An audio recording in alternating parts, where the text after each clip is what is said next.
hate to be the one to break it to you, but sex education of the past failed us. Because birds and bees, they don't fuck. Welcome to Birds and Bees Don't Fuck, a show where we learn exactly how bad our formative sex education, or lack thereof, really was. I'm your host, Ariel Zadok. My guest today is an actor who is so legendary, I don't even know where to start. You may know him as Jackie Chiles from Seinfeld or John Jones from Smallville, but I'm grateful to know him as a friend. Please welcome to the show, Phil Morris. Yay! See, thank you. You get it. Of course. Get it. I'm delivering as if we're on a live show because we're live. I play along. I lean in. Let's go. We love committing to the bit. Thank you for that lovely opening. I'm almost impressed with myself. It was so good. Almost. That's the best. Good. I love that when I give people an intro and they're like, "Oh my God, I feel so good about myself." I'm like, "Yes, I want you to." You polished me up good. Thank you. That's right. You don't need much polishing, my dude. It's so good to see you. It's so good to be in this format with you because we know each other from Good Vibes Breakfast Club, which I don't know. I don't think I actually talk about Good Vibes so much on this show. It has come up before, but for context for y'all, it's not a club. No, or an event.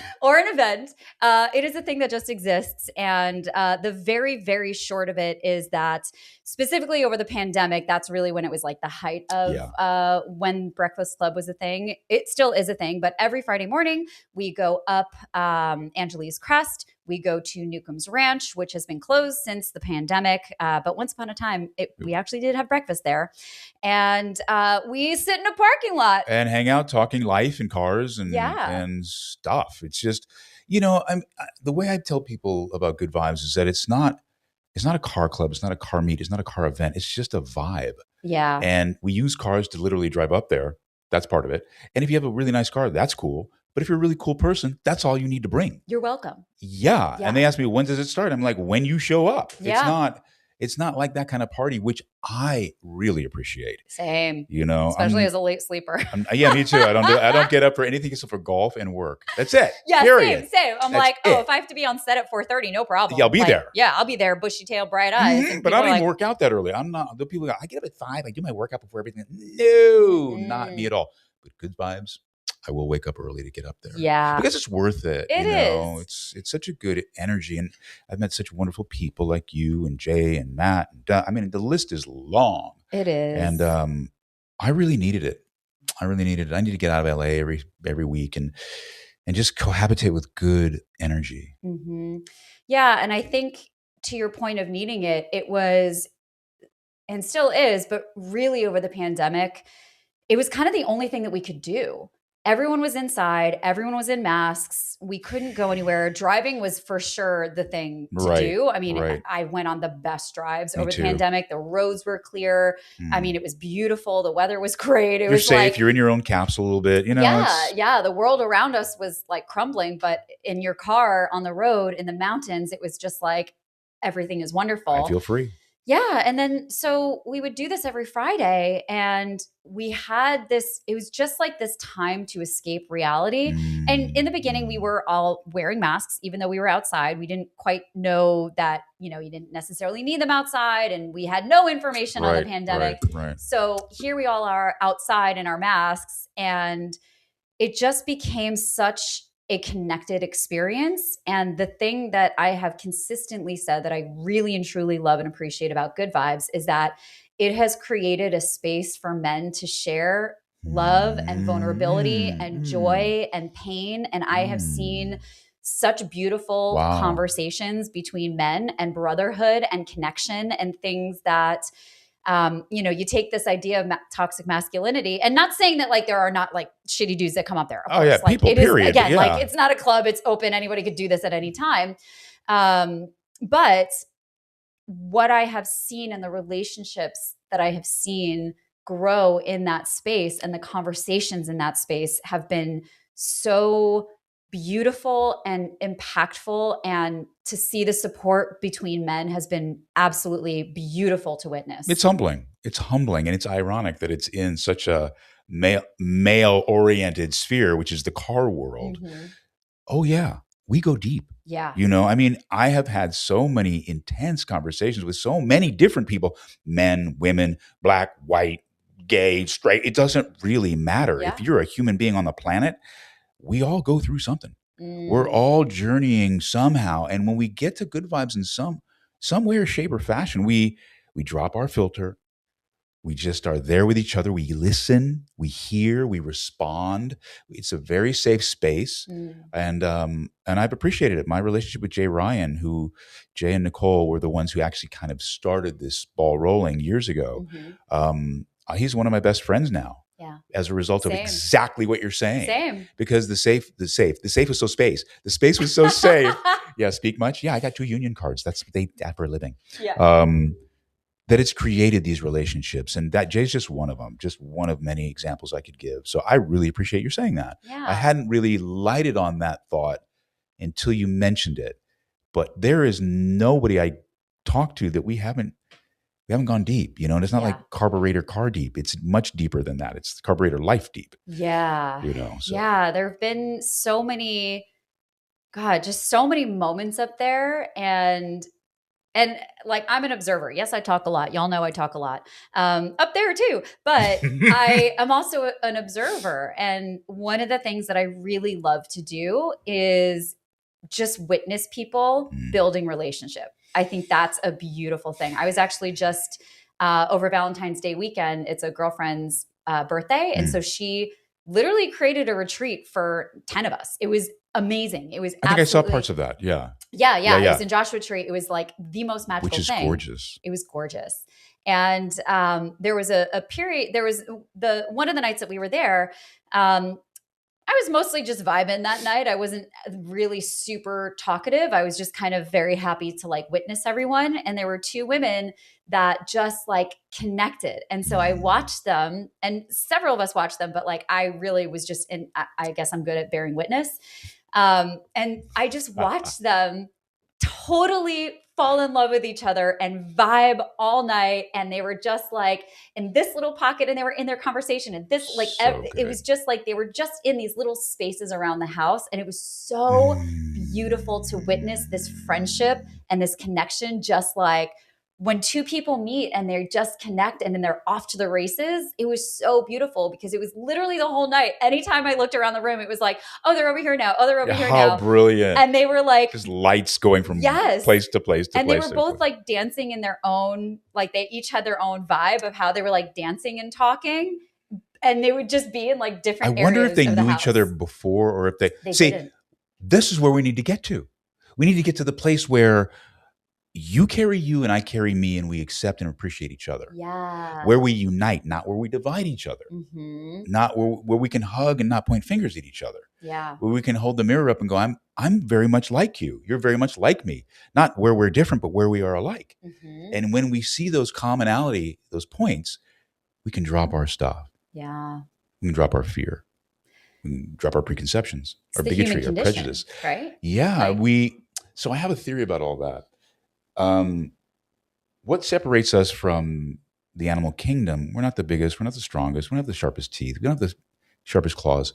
It was the clever brain. Mm-hmm. Our clever brain helped us survive and be the apex, whatever we are. We don't need to use that clever brain anymore. Yeah. But we still engage with it as though we have to survive the rhinoceros or the triceratops. Yes. And so we kind of fix our gaze, that clever brain gaze, on each other. And it's unfortunate, and it's not fair, and we don't deserve it, and we need to get rid of it and just allow for the heart and the spirit to acknowledge each other, and not the clever brain. I don't need to fear you because I don't know you, because you're different than me, because you don't think the same way I do. No, I want to be excited about who you are and how I can learn from you and how we are more alike than we are not alike. Yeah. That's what good vibes kind of brings me. Yeah. I took a guy up there the other day. Did not know this man. I'm a mentor to his son. was a lovely young guy. And so he wanted to hang out with me to, thank me for mentoring his son. We're very different people. But I took him up to Good Vibes, right? Drove him up to Good Vibes.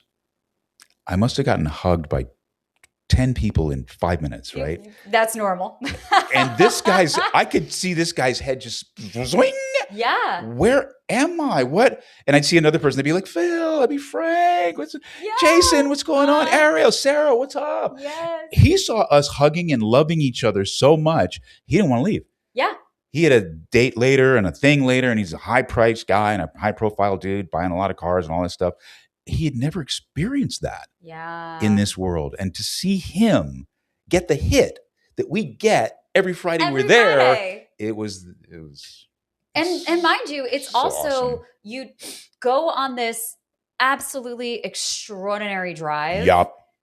And I think this is a part of Good Vibes too, is like it takes a certain kind of person to want to drive all the way up Angeles Crest for the sake of driving. I went on a few dates with a guy and I was like, oh yeah, I can like pick you up in my car and like we can go or like I invited him, I think on my like New Year's Day drive. Cause I always go with Lizzie, my MGB, on a New Year's Day drive. It's just, I think it actually started because of Good Vibes in 2020, because I think New Year's Day wound up on a Good Vibes day or something like that. Or Jay and Nicole and I went the next day or something like that. But it started with like Jay and Nicole and always going to like, okay, where are we meeting? Are we going to Malibu? Are we going here? Right. So I do it every year. And he was like, yeah, I don't think I need to drive for the sake of driving. And I was like, oh, okay, this is never gonna, we're never gonna go past here. I'm like, that's not what it is. Like I need to be with someone who has a love and a joy and appreciation, because some of our most intimate moments happen in cars. And I'm a very big proponent for having big conversations on beautiful drives. That's lovely, actually. Yeah. Because you're alone. You can get rid of your phone. You turn off the radio or whatever it is you got going on sound-wise and just be together. Yeah. And you don't have to stare each other in the face. Nope. You're looking at sights. Somebody has to go look forward. You got to drive. You got to drive. Yeah. And there's stimulus around you and there's space. You can take time. You don't have to... Like it de-escalates the situation, because sometimes when you're having a challenging conversation and you're looking face to face, you're already, it's why, think about it, a 50-50 shot, right? Like that's considered a combative shot in most cases. In most cases. It can be an intimate shot as well, but in most cases, a 50-50, which is when the two characters are facing each other directly. There's a dividing line. And so what's the divider? What divides them? Yes, exactly. But when you're going in the same direction and you're next to each other, and you can feel each other's presence, but you don't have to look someone in the face and say, I'm upset with you, or you hurt me, or this hurt me, or I'm feeling this way, or can you tell me more about that? When you're just like, you're facing this way and, you're looking out and, you can kind of be with the person, but with yourself and say, this thing happened and I was really hurt and I really want to talk to you about it, but I'm not sure how to approach it. And like, you're kind of looking around, but you can't go anywhere. You're still in the same space, but you're not in this combative, well, why did you do that? And what is this? And you're not like hammering in on someone. In a weird place, you give yourself space. You each have your own space within a confined space. Yeah. So you don't have to be, can't go anywhere. Nor do you have to be so focused on each other that it creates tension. The tension is kind of mitigated by the fact that you can look out, the road is traveling, there's sounds, the engine sound, the car sounds are happening. So it's a little bit of a misdirect. So you don't have to be so intense about the whole thing. And you can kind of consider, as opposed to feel like you're being interrogated. Yes. And I'm a big proponent of, I call them intimacy meetings because I'm an intimacy coordinator, but regular intimacy meetings with your partner, just having regular talks. Maybe you go on a drive once a month and you just do your relationship check-in and you have an intentional conversation. You talk about what's going well and what you want to celebrate together and what's been more challenging and what do you want to work on together? What is something that maybe came up for you that you didn't address in real time? Or what are you still hanging on to? Or is there something that you are struggling with, in your own life that we haven't spoken about? you have to have the celebration. That's really important. But when we are having these ongoing conversations, it again de-escalates the situation, because you're already expecting, like, okay, we have our conversation, we have our drive conversation. Right. For me, I would love to do it on a drive, but we have our regular conversation coming up. Maybe I didn't bring this up or whatever, but like, there's not that activation of your nervous system when you have to say, we have to have a like talk. When you're sitting in the bedroom, or you go to the office, or sitting around the kitchen table, which having a conversation in the bedroom is not a good idea. Very difficult. It's a very escalating environment to have any sort of relationship conversation. Well, that brings up the issue of freedom in your intimate conversation. How free are you, and where are you in terms of your sense of intimacy that allows you the freedom to reveal what's going on inside and not deny, push away, blame, point fingers. And that's challenging when it comes to the intimate part of our lives. And I think that we get it wrong quite a bit. We just get it wrong. Our conditioning works against us. It hasn't helped us free that up. It creates a little bit more consideration, lack of self-awareness, and I worry about that in the society, and it creates a certain toxicity because things build up and build up and build up, and you have no place to release this. And if you can't release it with your most intimate partner, that's a bit of a tell to me, So I'm really interested in how people create and keep that open communication. So no judgment, no fear. Yeah. All acceptance. It's work. It is totally work. It's work. And there's a difference between pushing for something to work and doing the internal work and working on something as a team. Like some people, it can be difficult. It can be challenging. Being with yourself is challenging. So obviously relating to another human being is challenging, especially in intimate ways. But there's a difference between this is difficult and this is really hard. It can't be that hard. If it's that hard and you're like fighting and fighting and fighting to make something work, that's a pretty good indication that maybe it's not aligned. Maybe it's not the right fit. But that's not to say that everything is going to be easy, because think about yourself. It's not easy to be with yourself. Right. So there are these different layers, and a lot of this comes down to emotional intelligence, which we weren't taught in schools. Shocking. Or anywhere. Shocking. It's a grab bag of experience. Yeah. That gives you that. And being with people, falling down and getting up is a perfect example. Yeah, we're all going to fall. Yeah. We're all going to get it wrong. We're all going to go left and we should go right, or right and we should go left, or we should be going straight and we're going backwards. It happens. You have to give yourself grace. Yeah. To give yourself ease.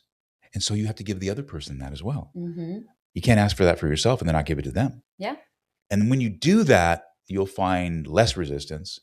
My opinion, my grab bag of experience has shown me that if I'm allowing for their hurt to exist and not trying to manipulate their hurt or tell them the good ideas about how they can get over their pain, it seems to kind of melt away. It allows them their process. It allows them to carry their water.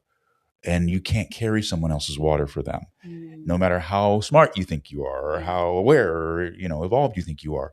And that's the challenge in a relationship, is loving someone enough to accept them and assist them without judging them and putting them in a place. That's a delicate balance, man. Truly. And there's a big thing about acceptance, because something I see often is that people want their partners to change. They want them to show up differently. They want them to do different things. They wish they did this more or that more. And you kind of have to look at that and say, well, how were they when you met them?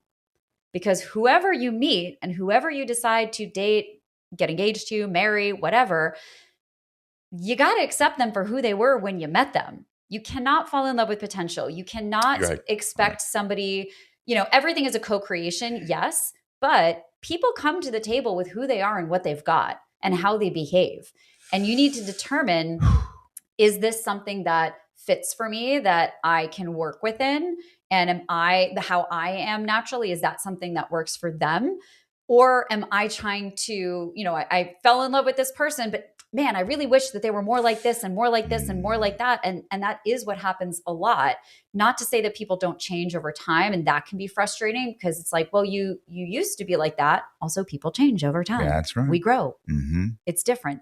Or we don't. Or we don't. Yeah. Or we stay exactly where we are and one person grows and the other person Mm-hmm. doesn't. It is very complicated. But at the most basic level, you have to accept people for who they are. Agreed. When you meet them. Agreed. And not have an idea of them and want to change them into something who they're not. They are who they are. Teacher. Yeah. This is how what I do now. And yes. I try to be really respectful as opposed to going, blah, blah, blah. Teacher, I have an observation. Yes. Phil. Thank you. People always ask me, how are you married for so long? What's the secret? I have no idea. I don't. Your wife is great, so that's she's insane. But is that the secret? I mean, I don't know. The secret is day by day. You can't be married 40 years as I am, and think that you're going to be married for 40 years. You got to go each day, and then ultimately you wake up and you see, 20, 30, 40 years, whatever. What I tell people, stay attractive. Stay attracted. Mm-hmm. Stay interesting. Stay interested. That's how we got together. I thought you were attractive. It drew me to you. Now I find you interesting. Because there are a lot of attractive people out in the world. Sure. But this particular interest got me. Yeah. So keep that up. Mm-hmm. Don't let it go. If it changes, it changes. That's awesome. If it evolves, it evolves. It morphs, it morphs. That's awesome. Don't drop it. Mm-hmm. Don't forget it. Don't deny it. Don't resist it. Stay who you were now, yes, we're going to grow. We're talking about that. Sure. But essentially stay who that was when you first got together. If that changes because you're chilling in the cut and I got her already, or I got him and I don't really have to do anything for it. No. You're in for a world of hurt. Mm-hmm. I'm telling you. And it isn't that you stay interested because you want them to be interested in you. You stay interested because you are interesting. Yeah. Because your life is interesting to you. That's what they fell in love with because you were doing whatever it was you were doing. You're climbing mountains or racing boats or doing things or, you're a nuclear physicist. Whatever you were that drew them, that made you interesting, stay that way. Mm-hmm. Keep growing in that way. Don't let that drop. I see so many people drop that. Mm-hmm. And even if we do change, challenge yourself to find those things in yourself that make you interested in life. Bring that to your partner. Don't look to them. You give this to me. No. Nope. You help me with it. You help supply it and support whatever it is I'm bringing, but you can't give it to me. You can't carry my water, nor can I carry yours, no matter how much I love you. Yeah. And part of that also is staying curious. Part of it That's is like huge. You have to be huge. Interesting. You can't get into a relationship and just completely lose any sense of autonomy of yourself, of independence, of your own world, because that becomes boring for everybody, including yourself. You're going to get bored of yourself. Yeah. And yes, then you rely so much on your partner for you make me interesting. You do it. No, that's not how that works.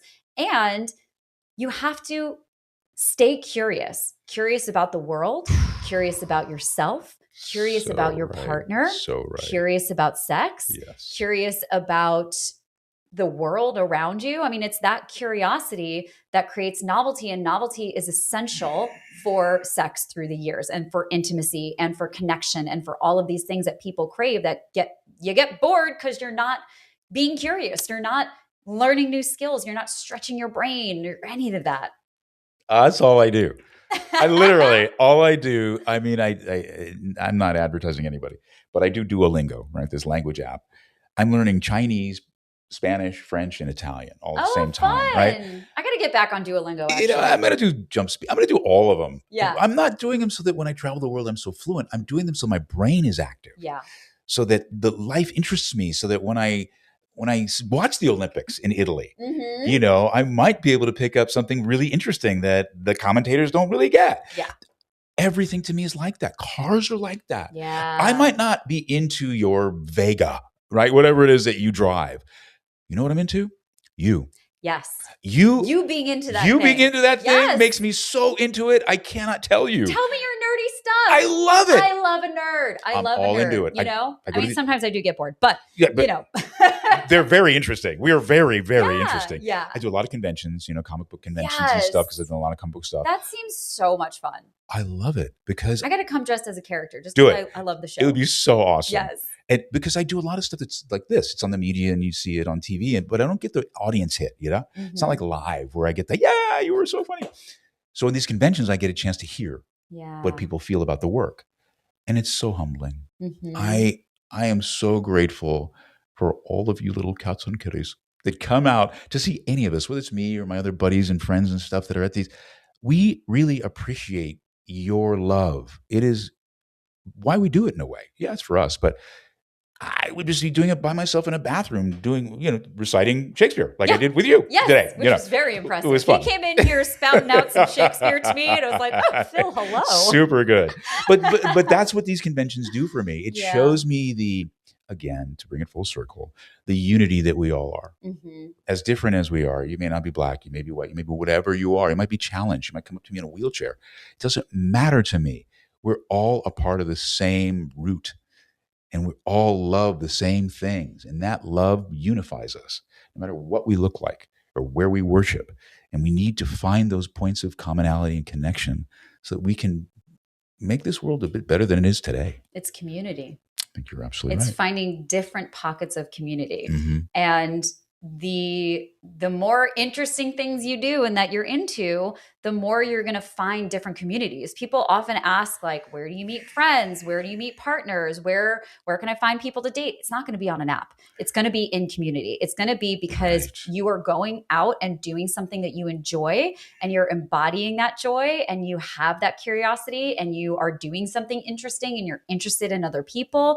That's where connection comes from. And especially coming off of the pandemic when we were so separated, which again, we were so incredibly lucky to have Good Vibes because we were able to maintain this level of connection through the years when other people had nowhere else to go. They had no community. And if they did go somewhere else, they were putting themselves and other people in danger. Right. We were outside. We were distanced. We had air. We had, at first it was masks. And then when we learned that was okay to lose, fine. So what we were seeing is like so many people were doing things that became super spreader events that never happened with Good Vibes because we were outside. I can't remember somebody saying I got sick there. No one. No. Not one. Not one. And hundreds of people, hundreds, if not thousands through the years have come through there. Yes. Depending on the weekend, if it's a car weekend, holiday weekends, bananas. Love the cult. It's just hundreds of cars. You can't even find a parking space. Yeah. So it gets a little bananas. I wish it was a microcosm of the greater society. You know what I mean? It kind of is, because if you go up there, there's just not one kind of person you're going to see there. It's not just a car guy, or a car girl. Nope. It's people and then cars. Yeah. To me.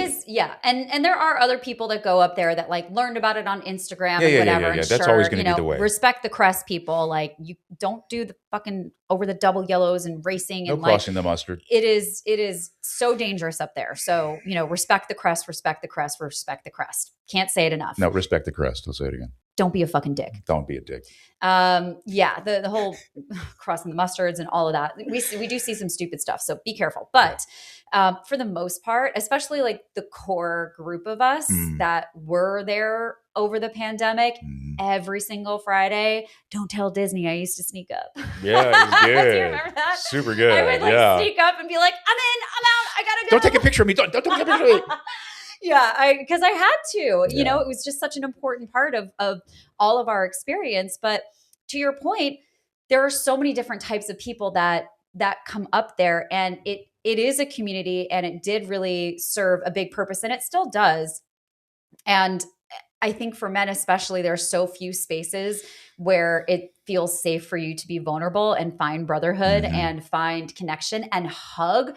The thing that I was going to say when you were talking about your friend is that we, especially men, don't have that many opportunities for physical touch that is non-sexual. Yes. And that is an important part of being a human being. Yeah.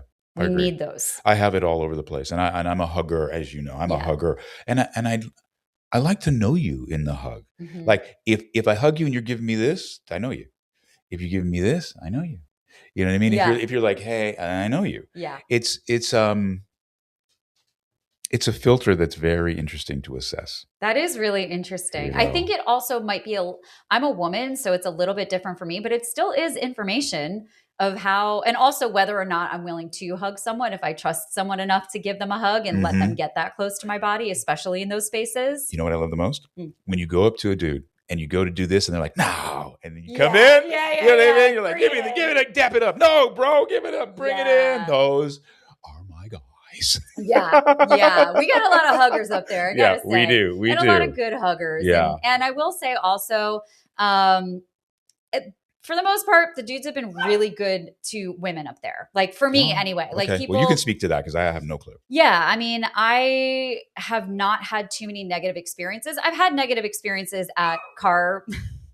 Okay. Apparently Rosie very much wants to go out. I'm going to let her out because she's going to just scream and I want her to be able to have, oh my God. Okay. Now this is going to be How are you going to limbo to lip?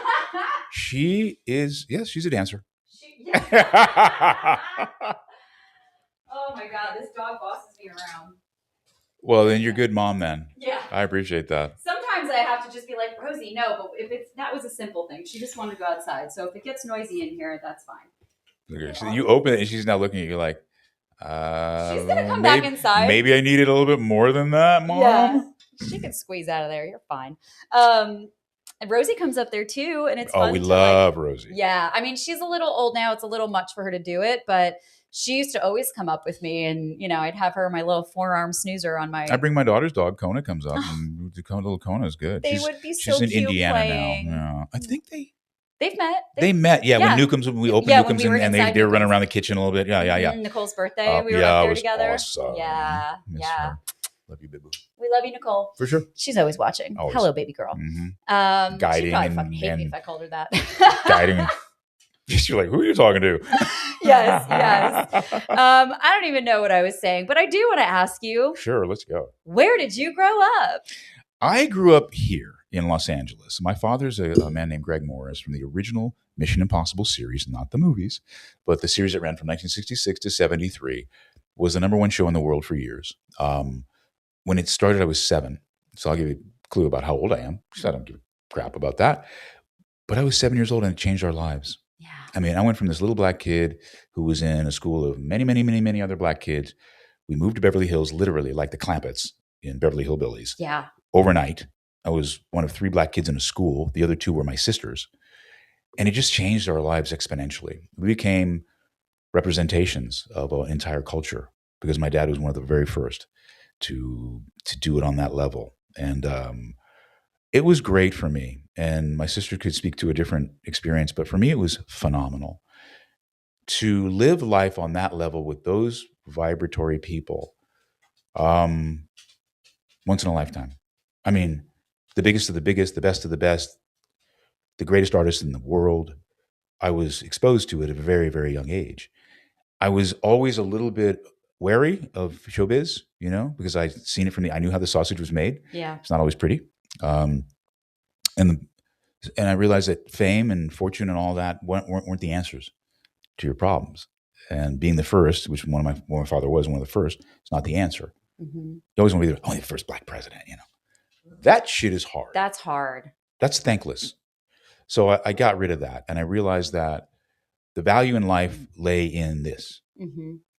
Not in this, not in this, not in this, not in this, but in this. So, and in this. She agrees. She's like, preach, Phil. Preach. So yeah, I was brought up in Beverly Hills in Hollywood, but I think I learned the really good lessons from that time there. And yeah, that's kind of how I grew up. My mom's huge too. She was from West Virginia, coal mining town. So salt of the earth people.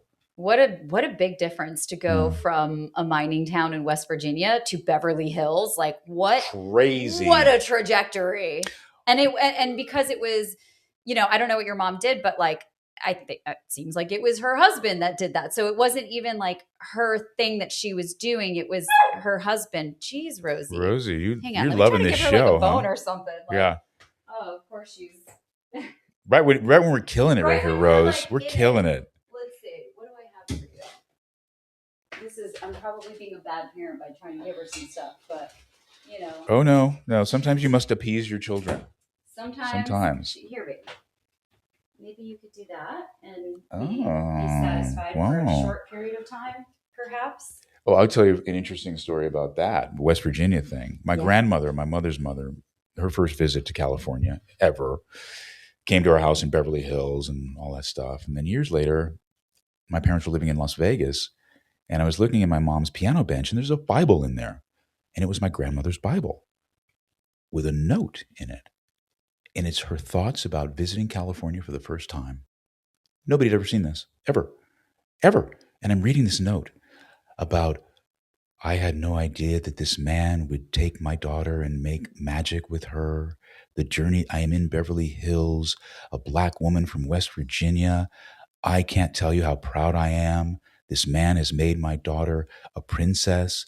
The children are, and I mean, my grandmother was a minister, so she spoke in those phrases. So she was, yeah. But to hear her thoughts about where her daughter had ended up, I mean, it gives me goosebumps now. It's like, that's our journey, man. And that's why when you hear me speak about anything, it's with grace and gratitude. It's with humility. I mean, you are such a beautiful, grounded soul. And that's I think why we became friends and why I adore you so much. And it's just like it makes sense that would be your lineage and your people, you know, like just this there's just so much tenderness and beauty that comes from you. And I think that you add so much to any community that you're a part of because you bring that magic. I remember when Nicole died and it was, I think the day after, or no, I think she was still alive. Yeah. We all met. Her parents were here. Yeah. And you just sat with them in the living room. We were all with Nicole in the room and you sat with them and it was exactly what they needed. You specifically, your voice, your energy, your love, you were exactly what they needed in that moment. And maybe that's part of your grandmother coming through. Absolutely. As well. I needed it too. You know, I needed to represent her. And you all don't need to know all the backstory, but it wasn't the easiest road with Nicole and her parents. And they needed some clarity. Yeah. And they needed to hear from somebody who had traveled this journey in Hollywood because they had no clue about it. Yeah. And I was lucky enough to be there for them and they for me, and she was there to hear it all. And so it was another community moment. It was, you know, we needed that community. Yeah. And for context, Nicole died of MS and these were in her final days. And it was one of the most beautiful experiences. Like I say, it was one of the most beautiful and brutal experiences of my life. Yeah. And to be by someone's side in their last days is such a privilege. It was incredibly humbling. It was such a privilege. You know, we talk about sex and intimacy on this show, and that's a privilege to see someone in that state and to. Well, that's as intimate as it gets as well. Yeah, You exactly. know, birth, death, those things. Exactly. Incredibly intimate. Yeah. Yeah. So to share that with you and Lynn, so many people who were there who I didn't know that well. Boy, you get to know people when you're in that situation because there's no you. You know, there's no agenda, there's no ego. Yeah. You are just a resource, you know, and that you know, my parents, thank you for whatever it is you gave me. I have no clue. I just know that I walk through this life wanting to be connected. Yeah. I don't walk not looking at people. I walk looking at you. I'll laugh with you. I'll chat with you in an elevator. Do you know what I mean? There's very few bounds for me. And I want us to have more of that, to just be more accepting. I'm Black in America. I could have a lot of anger. I have a lot of stuff working me. Yeah. It doesn't serve me. I'm not going to be a slave to being a slave. It's not going to happen. So. Yeah, that's it. You know, we oftentimes have to think about, is this serving me? Is this serving me or is this hurting me? Because oftentimes when we are hanging on to regret or hurt or pain, and it is valid. Like, you know, it is important to feel the pain. It's important to process these things. It's important to look pain in the face. But at a certain point, we have to look at something that's happening or happened, especially if it's in the past, and say, at this point, is this harming me to continue to feel this way? And is there a path to heal? Is it going to benefit me to shift my perspective and the only thing we can control is how we feel about something. Right. And granted, there's always going to be that first primal layer of knee-jerk reactions of the pain of whatever comes up. It hits hard. It hits hard. The bottom layer, I call it like a little layered cake. So we have the first layer is like that initial boop, you hit the knee and the knee flares up. Right. Fine. You're going to have that reaction. The very bottom layer, the crust of it, is all of the stories, all of your past experiences, what society has taught you, what your parents taught you, what ex-partners have done, what this, that, and the other thing. It's all of this history and all of this context. But in the middle is what's actually happening. And it sometimes can be so hard for us to get to this middle piece of, well, why am I feeling this way? Okay, the knee-jerk reaction, gone, fine. This person is not my ex. This person is not my parent. This is not the story. This is not the same situation. So when I can get through all of the layers in this nice, beautiful middle, what is actually here? And what do I need to heal here? What do I need to say? What do I need to get through? That's who you are. Yes. And we all are in that middle. The name of my company, The Middle Way. Really? Yeah. Really? Because of that. Oh, I love that. So many thoughts about what you're saying. Part of it is, I look at our lives like a novel, right? It's a novel you're writing. You're the writer of this great, beautiful novel. Yeah. How do you want it written? Do you want it written that you fell down, you never got up? Yeah. Do you want it written that you were defined by your pain, by your fear, by your negativity, by your Achilles heel, by your fleshy underbelly? Should I stop? Do you want that to be the definition of your life? How do you want to play this? Yeah. That's not the way I want to play it. We already talked about falling down and getting up, so you're going to fall down. So that's part of it. Yeah. I studied with a guru, Sadhguru, brilliant guru. He says, people come to me all the time. They want their lives calm. They want placid. They want their lake to be just nothing. And then I ask them, well, what do you do? They say, well, I work in a factory. I'm a foundry worker and I'm around fire all the time. And things are going around all the time. It's loud and noisy. What kind of movies do you like? I love action movies. I love the big thing. Or I love romance. I want to, well, what kind of books do you read? The same thing. I love romance novels and I love it to take me away. Okay. So not in your life, but in everywhere else, you want excitement. Yeah. You want peaks and valleys, but you want your life to be like this. You don't see there's a conflict there? Yeah. No.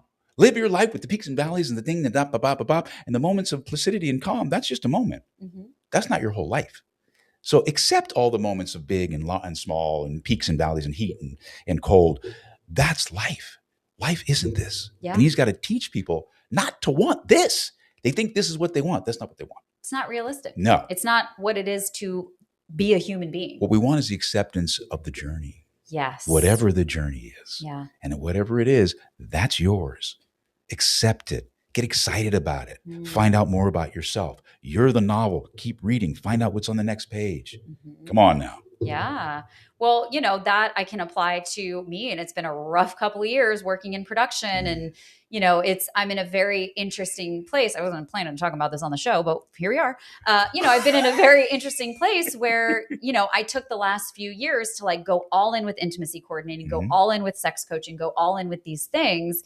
And it's been very rough, not only because the industry has been so rough, but it's just overall been a very like depressing, rough period, which is so funny because so many of my close friends I have met in this period of my life, which is like, y'all don't even know me. I mean, you do, but like, you don't even know me. You don't know what it's like when I'm doing this, that, and the other thing. And now I'm in a place where I have accepted that I love producing. It's who I am. It's what I do. It is what lights me up. Even I was talking to Jay the other day and we were talking about production stuff and he's like, are you okay? And I'm like, yeah, I'm fine. I'm just having a conversation. He's like, you're really activated right now. He's like, you're really energized. And I'm like, oh, I guess it's because I'm talking about this.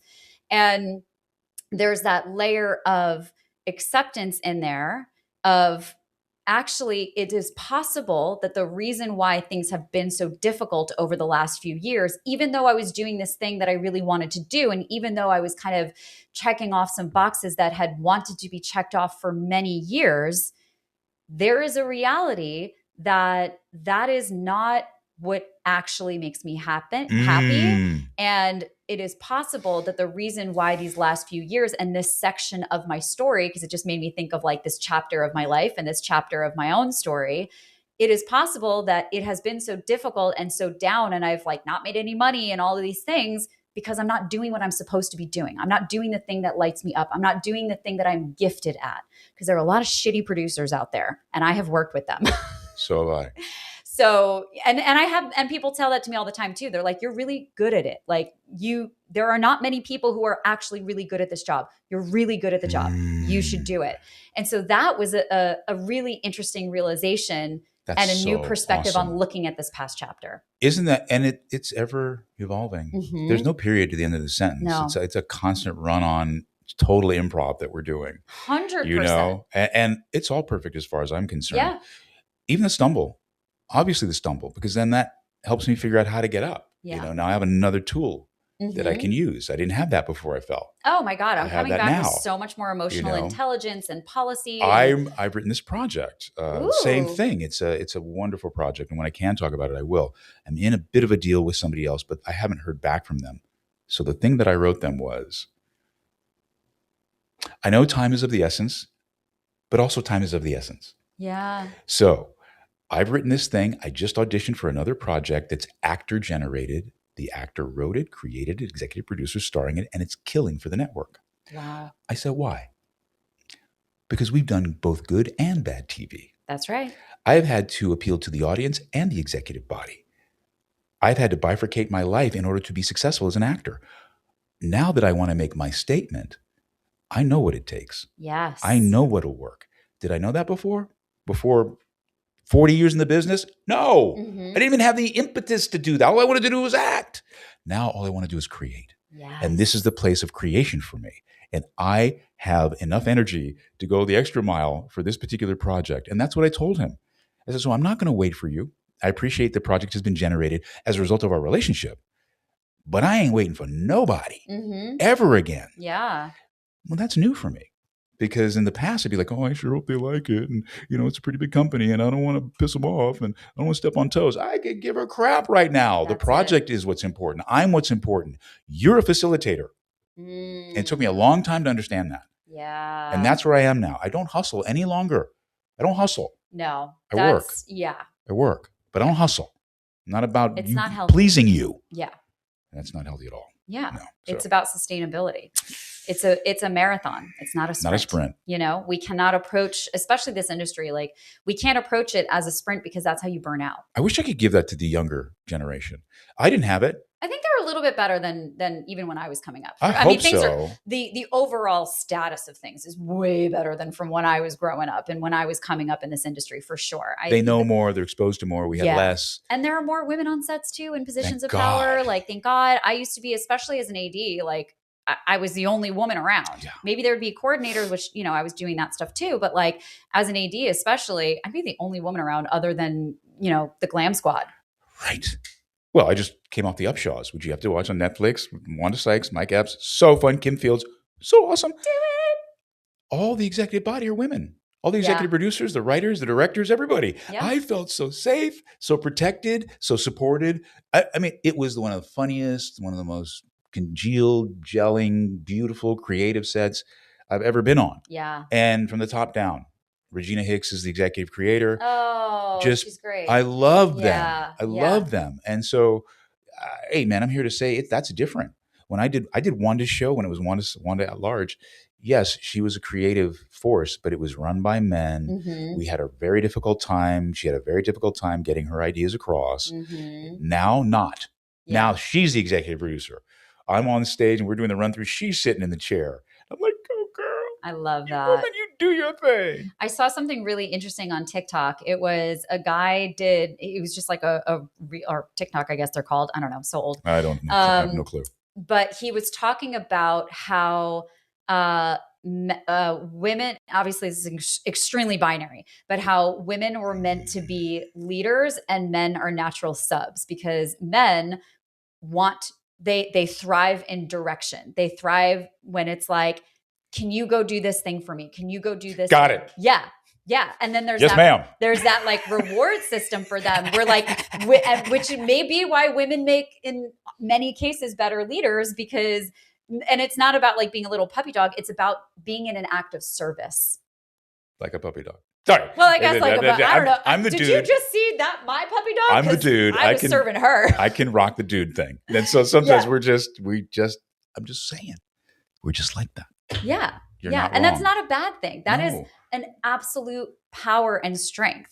And I think also there is power and strength in a woman feeling safe enough to ask for that support. All of those things. Absolutely. And not feel like she has to do it herself, and to be able to trust that man to do the thing. And not in a nagging way, and not in like a director, but it's like the way that he framed it in a dom sub dynamic. I was pretty like, interesting. This is interesting. Well, who's the leader of the litter? The mom.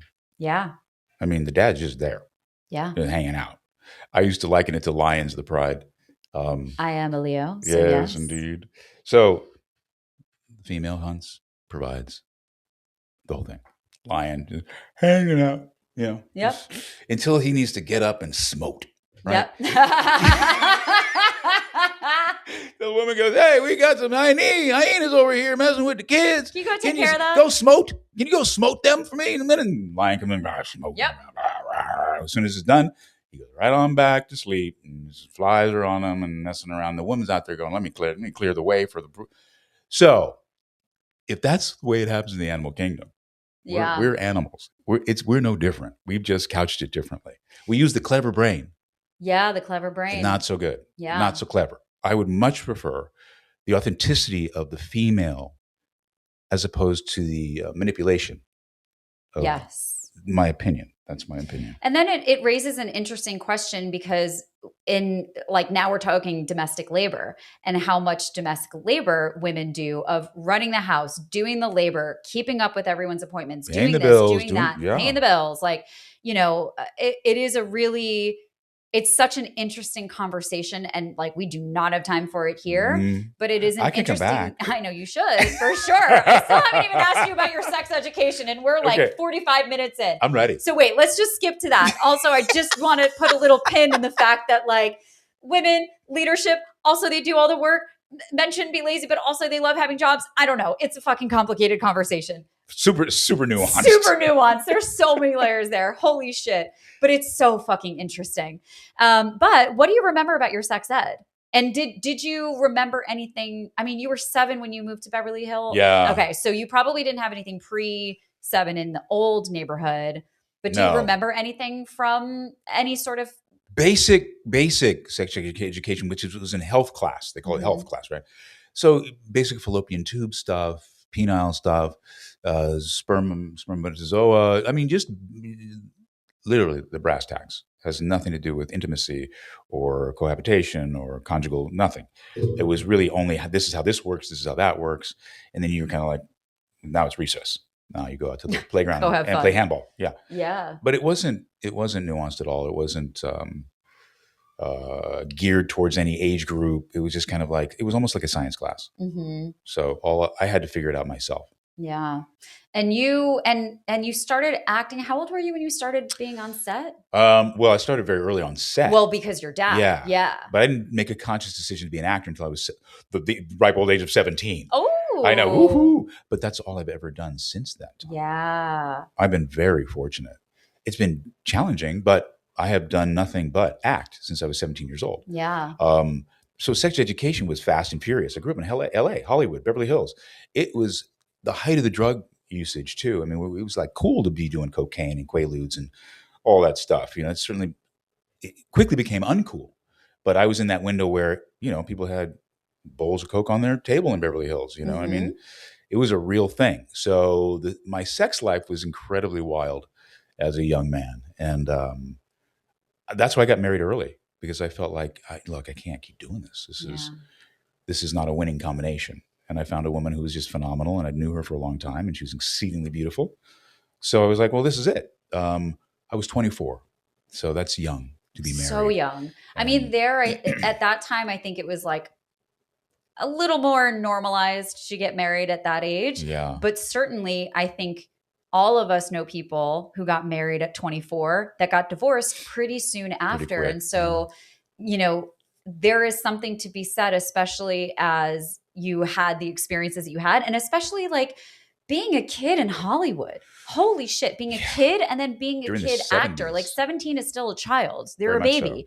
So there's so much to be said about having this like fast and furious life, and also finding a partner that you've been with for all this time. And she is super special. We do love her. Yeah, Carla's great. Yeah. It is, I have parents that are still together, and you are one of the only other people that I know who have been together for multiple decades and happy, because that's the difference too. I do know people who have been together for like 20, 30 years. They're not happy. They don't want to actually be together. Right. Well, it's, if you've been married this long and you haven't had a problem, you're just faking it, I mean, you're just faking it. You're just kind of going along. We've had our issues, I've had my issues, I'm very out there, I'm type A all the way with a mitigation factor. But so it leaves you vulnerable. And I'm an artist as well. So I need to be vulnerable. I need to be raw.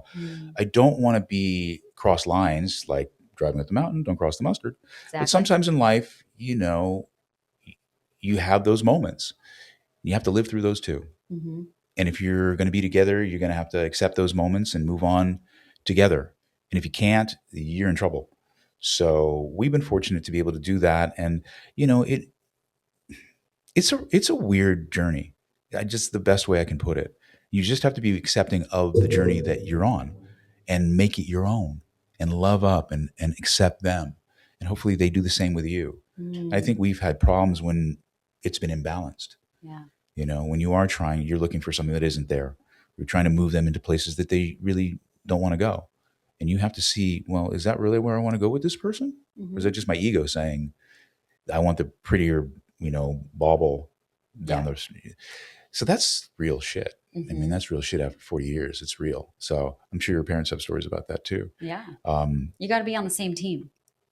That's part of it. I often say that see the bigger picture.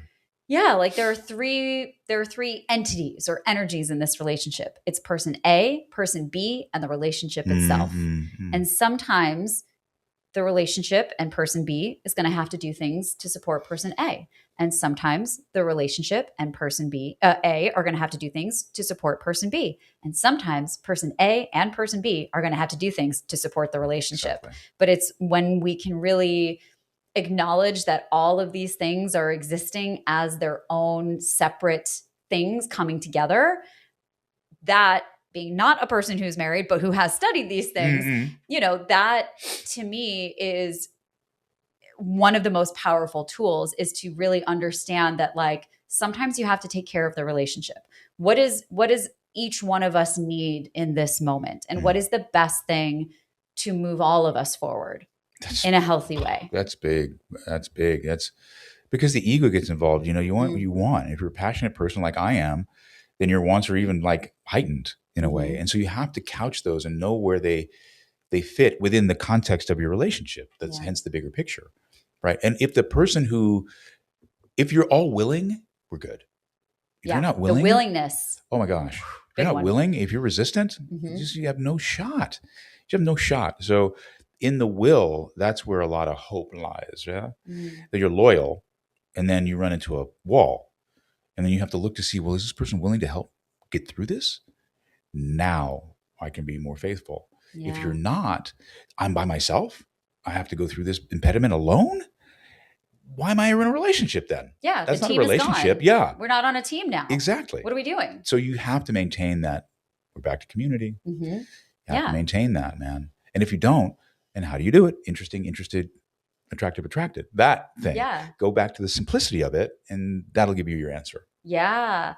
And a lot of this, first of all, this also applies to non-monogamous relationships as well. Mm-hmm. You're going to be on different teams. And all of this still applies whether you have one partner or multiple partners. This is about relating. And to be fair, this is friendship as well. Yes. Even in friendship, we see a relationship as people freak out when they're like, oh, the relationship word. It's like, You're in a relationship with your barista. What are you talking about? Everything is we are constantly relating to one another. That love means my relationship. Mechanic. Yeah. Oh, I have 2 mechanics. I love them both. Love them. Love my mechanics.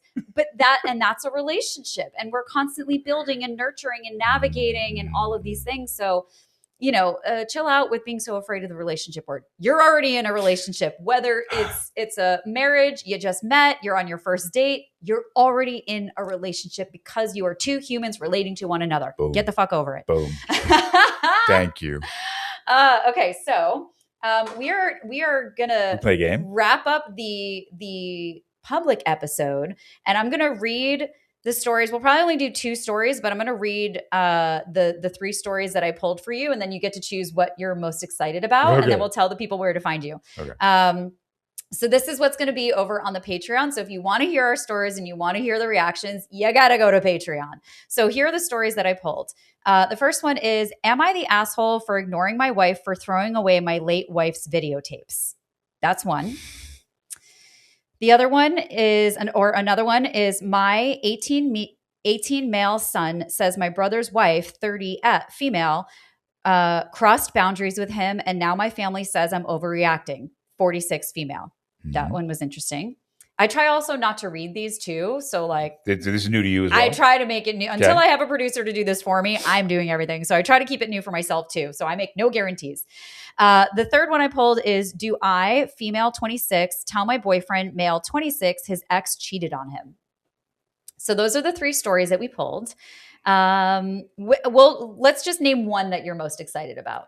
The last one. The ex cheating. Okay. Should they tell? So we're going to start with that one when we go over to Patreon. But before we do that, where can people find you? I'm everywhere at the Phil Morris. I mean, literally everywhere. Literally, the man is everywhere. And you know what? Just like a fun, I don't know if I'm sure I've told you this because I don't know, but I don't think about these things. Me and one of my family bonding experiences was watching Seinfeld every Thursday night. That was like all of us would get together and watch it. So I don't know that I ever told you that before. I love that. Yeah. That's not the first I've heard, but it's so great how Seinfeld brought families together. Literally. Probably the last thing they intended, given the content of their show. 100%. Oh my! Talk about no hugging. That's a no hugging set. Yeah. Although Jerry hugs me. Bless. That's huge. I mean, y'all are car guys, and also, how do you not give Phil Morris a hug? You're such a teddy bear. You're so loving. You're so again, it comes down to that safety and grounding and authenticity, and you just pour love into the world. Oh, you're the best. You're the best. Appreciate you. Okay, so find him at the Phil Morris everywhere. You can find me at Birds and Bees Don't Fuck without the U, because censorship is real. If you can spell my name, good for you. That's my main Instagram account. You're the best. It's season 3. You should know how to spell my name by now. But you can find me everywhere at Birds and Bees Don't Fuck without the U. Thank you for joining us. Thank you so much for doing this. It's my honor. Gosh darn. Good. I said gosh darn. Who does that? We got a gosh darn. I mean, I could talk to you. I mean, we do talk forever. We just get into these holes. So I'm so appreciative that you're here. This was delightful. Thank you. We're going to be over on Patreon. But for now, thank you for coming. I hope you come again and again and again. And I actually have to give Come With Amy, a podcast that I was just on, credit for that, because I think she says something really similar and I didn't realize that she said it, and that's why I started saying it. So thank you, Amy. And also go watch that episode because I was on it. Over to Patreon we go. Bye.